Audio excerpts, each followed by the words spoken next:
हाँ, हेलो दोस्तों।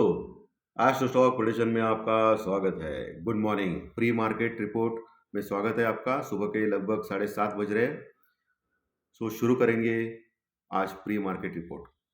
शुरू करने से पहले चैनल के डिस्क्रिप्शन बॉक्स में बिलो द टाइटल डिस्क्लेमर रखा है, उसको कृपया पढ़िए जानिए। एज पर डिस्क्लेमर, ये एजुकेशनल प्रोग्राम है। इसके तहत जो भी मैं बोलता हूँ ये मेरी पर्सनल राय है, मेरी खुद की राय है।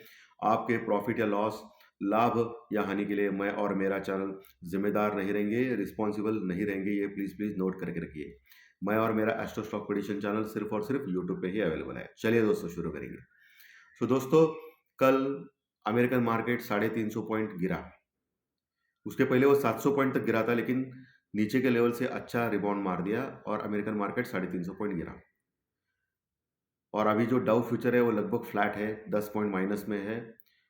लेकिन इसके चलते हुए हमारा एसजीएक्स निफ्टी अभी 115 पॉइंट माइनस में दिखा रहा है दोस्तों। बहुत बड़ी गिरावट दिखा रहा है, यानी 18,000 का लेवल के पास दिखा रहा है अभी एसजीएक्स निफ्टी। कल का जो क्लोजिंग है निफ्टी का वो 18,130 के आसपास था, 128 के पास। आज अगर 100 पॉइंट का गैप डाउन होता है तो 18,000 के पास हम लोग पहुंचेंगे। बहुत ही जबरदस्त क्रूशल सपोर्ट है निफ्टी के लिए 18,050। अगर 18,050 के नीचे अगर टिक गया निफ्टी आज, जो आप भी गैप डाउन दिखा रहा है 115-20 पॉइंट का, तो बहुत बड़ा प्रॉब्लम आ सकता है मार्केट में। फिर अगला सपोर्ट निफ्टी का तुरंत 18,000, अभी 18,000 तो छोड़िए, 17,900 950 का आएगा। तो फिर शार्प फॉल मिलेगा निफ्टी को। यानी निफ्टी ने 18,050 तोड़ने के बाद 18,000 का लेवल जो है वो भी कन्विंसली तोड़ दिया, तो फिर 17,900 950 का लेवल तुरंत आ सकता है। तो आप ये ध्यान में रखिए ये लेवल। वैसे भी निफ्टी और बैंक निफ्टी में अभी पुट कॉल रेशो बहुत कम है अभी भी। ओके, 0.70 के पास है, तो बहुत ओवरसोल्ड के आसपास है। अगर गैप डाउन मिलता है तो एक चांस मिलेगा निफ्टी और बैंक निफ्टी को ऊपर जाने का, शॉर्ट कवरिंग करने का। फिर ऊपर से सेल ऑन राइज रहेगा, ये अलग बात है। ये आपको मालूम है कि ऊपर से फिर से बिक वाली आएगी और नीचे आएंगे मार्केट। लेकिन आपको जो नीचे का लेवल जो है 17,900 950, ये आपको ध्यान में रखना है। अगर 18,000 18,050 का लेवल तोड़ देता है और नीचे 15-20 मिनट टिकता है निफ्टी, तो और ऊपर 18,200 250 बहुत बड़ा स्ट्रॉन्ग रेजिस्टेंस है, रुकावट है। क्योंकि 18,200 के ऊपर अच्छी कॉल राइटिंग कल के दिन हो गई है दोस्तों निफ्टी में। वो लेवल बड़ा रेजिस्टेंस का काम करेगा। 18,200 250, 250 के ऊपर गया तो फिर 18,300 350 आ सकता है निफ्टी में। वही बैंक निफ्टी में 42,400 के ऊपर कल क्लोज हो गया, 42,400 के ऊपर। आज 42,000 का जो अहम सपोर्ट है वो बहुत ही इंपॉर्टेंट रहेगा बैंक निफ्टी में।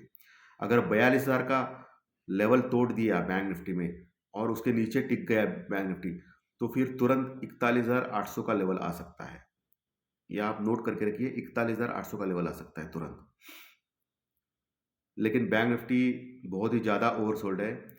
मुझे लग रहा है कि निफ्टी से भी बैंक निफ्टी ज़्यादा ओवरसोल्ड है। मुझे लगता है कि नीचे अगर मिला आपको 42,000 के आसपास, 42,000 के पास, तो आपको बाय करना चाहिए बैंक निफ्टी स्टॉप लॉस के साथ। ठीक है। ऊपर कहाँ तक जा सकता है?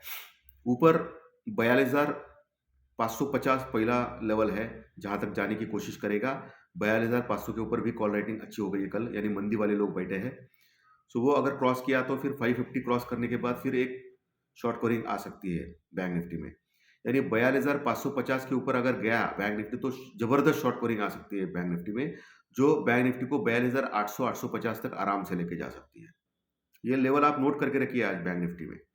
और वैसे भी मंडे के दिन क्रिसमस के कारण वर्ल्ड मार्केट में लगभग सभी देश बंद है, ट्रेडिंग बंद है। इसका फायदा हमको अवश्य हो जाएगा दोस्तों, इसका फायदा हमको अवश्य हो जाएगा।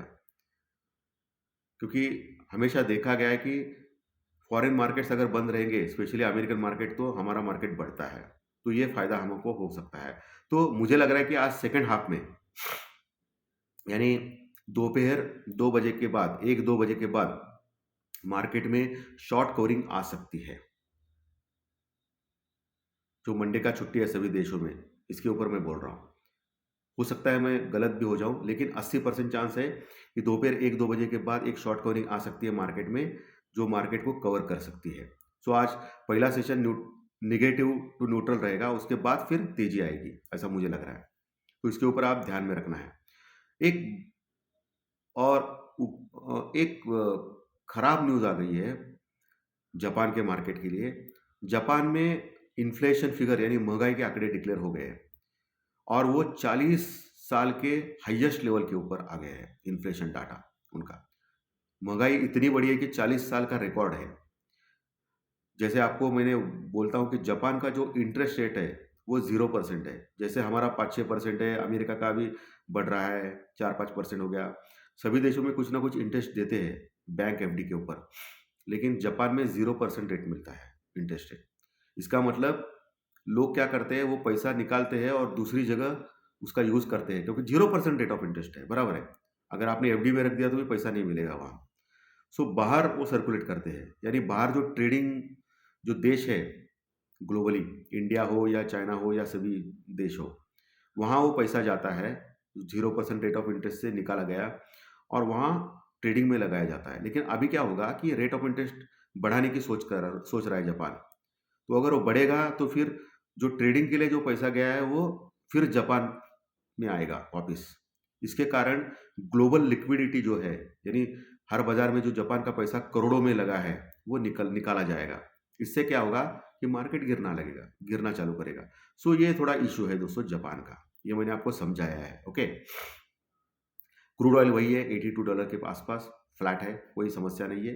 Indian rupees dollar, Indian rupees 5 पैसा स्ट्रांग हो गया कल के मुकाबले, ये अच्छी बात है। और दूसरी एक बहुत बड़ी सरप्राइजिंग अच्छी बात हो गई है, जो हम लोग पिछले 2 दिन से बोल रहे थे ना कि एफआई ने बहुत बेचा है, बेचा है, बेचा है, बेचा है, लेकिन बेचा नहीं है। एफआई ने कल लगभग 900 करोड़ का माल खरीदा है और डीआई ने तो कमाल ही कर दिया, कल 2200 करोड़ का माल खरीदा है, 2200 करोड़ का, यानी लगभग 3000 करोड़ के ऊपर का माल एफआई और डीआई ने मिलके खरीदा है कैश में। बहुत बड़ी बाइंग है।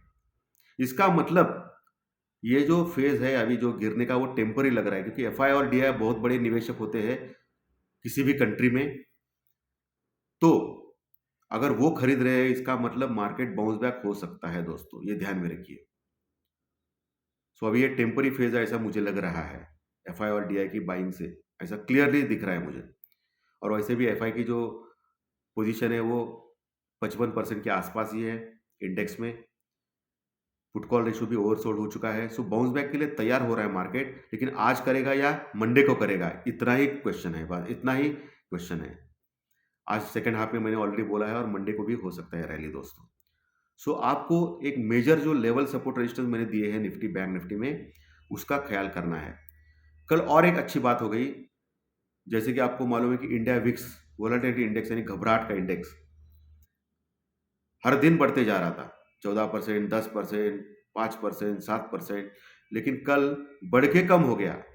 कल 7% बढ़ा था सुबह सुबह, लेकिन 2.5% नीचे आ गया आखिर में, और ये भी तेजी वालों को एक सपोर्ट देगा। ओके, इंडिया विक्स गिरना ये अच्छी बात है। इसके विपरीत अमेरिकन मार्केट में हो गया। कल डाउ जोन्स ने रात में 10%, उसका जो इंडिया विक्स है वो 10% बढ़ा था दोस्तों, 10%, यानी वोलेटिलिटी जबरदस्त बढ़ गई है अमेरिकन मार्केट में। और आज अमेरिका में कुछ डाटा आ रहा है उनका इकोनॉमी का, उसके ऊपर भी ध्यान रखना है। अमेरिकन मार्केट आज रात को भी वोलेटाइल हो सकते हैं, लेकिन आज दोपहर का जो मूवमेंट और मंडे का मूवमेंट ये सबसे इंपॉर्टेंट है। अभी तो 100 पॉइंट माइनस में दिखा रहा है, 18,000 के आसपास खुलने की देख रहा है। बैंक निफ्टी भी 42,100 के आसपास खुलने का देख रहा है। सो देखेंगे क्या होता है, लेट्स सी। ओके, सो दोस्तों आज का अगर विश्लेषण अच्छा लगा तो लाइक का बटन दबा के प्रोत्साहित कीजिए। जो नए दर्शक पहली बार ये चैनल देख रहे हैं वो सब्सक्राइब का बटन जरूर दबाएं, क्योंकि प्री मार्केट रिपोर्ट सुबह दोपहर में टेक्निकल डाटा, ये सभी कार्यक्रम इस यूट्यूब पे आपको मिलेंगे। सो धन्यवाद दोस्तों, फिर मिलेंगे टेक्निकल डाटा कार्यक्रम में कल के दिन। Thank you very much.